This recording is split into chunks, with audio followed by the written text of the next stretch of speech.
what's going on today, everyone? So, in this video, I just wanted to talk to you all about my experience flying by myself, because during my semester break, I managed to get a small amount of time in which I was able to fly back to my hometown and spend some time with my family. So, flying on my way over there, I was with my roommate, who also lives in the same town, but coincidentally, we'd actually never met before in real life, which is pretty cool. But on the second time round, when I was traveling back up here to where I am right now in Cairns, which is for studying uni, I had to make the trip by myself, which is very different to how I normally do these things, because whenever I've been on a plane, it's always been with someone from, like, in my family or a friend or something like that. I've always been traveling with someone, and this time I was traveling back up all by myself, and I felt like an adult at the first start bit, but then I had a really interesting experience, because, I mean, like, when you've got the security checks, for those of you who are American, in Australia, we're a lot more relaxed here about our security.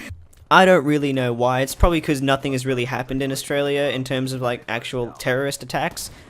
So we don't really, like, we're not too stressed about it. I guess we're just kind of chilled out, to be honest, because, like, I've heard the stories of Americans going through airport security and taking off their shoes and doing all kinds of, like, that sort of stuff. But I mean, everyone here in Australia is just like, don't worry about it. Keep going. You know, just walk through the security scanner. It beeps. Oh, yeah, don't worry. It's fine. You're not gonna blow anything up. It's okay. that's honestly just how chilled out we are. But honestly, like, it's not. I just want to make this clear to, like, the actual airport security people.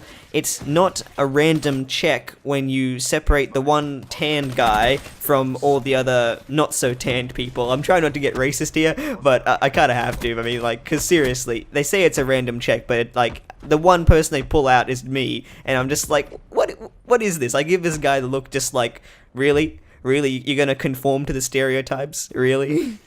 But anyway, my town is a lot smaller than normal towns. Like, I mean, for those of you who are from cities, you're probably going to think, like, it's tiny, but, I mean, the population's around 90,000, so it's a town, but it's not like a big city or anything. Like, I like it. I've grown up around that. But, to be honest, our airport is not very big. We only have, like, 5 or 6 gates. Normally you have, like, I don't know, I think in the Brisbane airport you've got like 40 something, but in our airport we've got like 5 or 6, because we don't exactly have like tons of people coming in and out of the airport, so we don't really have to bother with that.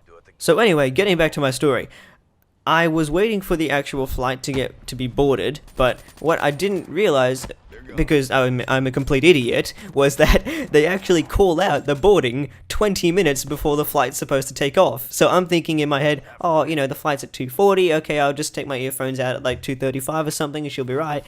So I didn't hear that announcement voice that the chick usually comes up on the microphone and be like, now boarding flight, the random spiel of numbers to whatever town you're going to. I don't even know why they say the random spiel of numbers. It's not exactly like people listen exactly for that and they go, oh, flight Q2306, that's me, I knew that. No, you tell the people where the actual flight's going. That's just stupid otherwise. But anyway, so I didn't know which flight it was. I just saw these people getting up there, and I was just like, oh, okay, my flight's at 2:40, what's going on here? So, because I'm an idiot, and I allowed for me being an idiot, I went up to the chick and I said, oh, yeah, so, is this the flight to Cairns? And then she was like, yes, and then she was like, kind of looking at me just like, is this kid retarded? Does he even know where he is? But it all ended up okay in the end. So I got on the flight and I was a bit anxious about it. Turbulence scares the shit out of me.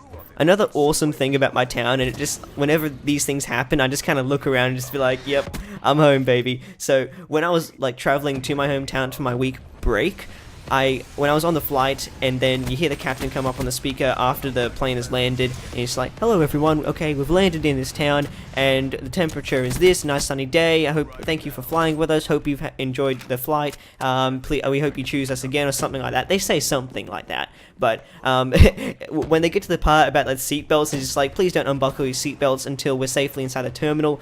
Whenever I'm traveling to main cities, people actually pay attention to that and don't take their seatbelts off. But whenever I'm in my hometown, it's just like as soon as a plane lands, you just hear like the clicks going down the aisle. It's like a wave of clicks, just click, click, click, click, click. And then if you can tell if the flight attendants are new, because they start looking around, just like, well, why are they taking their seatbelts off? They start telling some of the passengers, just like, please keep your seatbelt on, sir. And then the person there is like, if they're actually from my hometown, they'll probably say something along the lines of like, why? We're not going to crash or anything because we're Australian. We're chilled as shit. We don't give a crap. We're not going to crash or anything like that. That's not honestly going to happen. So, yeah. But anyway, there's that, and also whenever like you have those people who are standing outside the airplane, like just like I don't know what they do. They're just supposed to like look at you and like make sure you get on board the plane safely. I don't really know how people would be able to get through a normal airport and then get to the plane and not be able to climb the stairs properly. Doesn't really make some sense to me, but anyway, in the actual major cities and like stuff like that, people actually like, they look at you and say hi to you as you're getting onto the plane or something like that. But then in my hometown, it's just like they're sitting there just texting or something like that on their phone, you know, because we're so chilled out, it doesn't matter, you know. But yeah, so that was my flying experience, you know. It was good. One thing I probably would say is like a little bit of turbulence, which scares the shit out of me because I just hate the idea of falling. But except for that, it was all good. So yeah. Well, the gameplay is just about coming to an end, so I hope you've all enjoyed this video, and I guess I'll see you all on the next one. I wanted to have a bit of fun with this commentary, so yeah, I hope you guys enjoyed it. Anyway, I'll see you all next time. I've been Ace Hawk, or otherwise known as Kiv, and I'm out.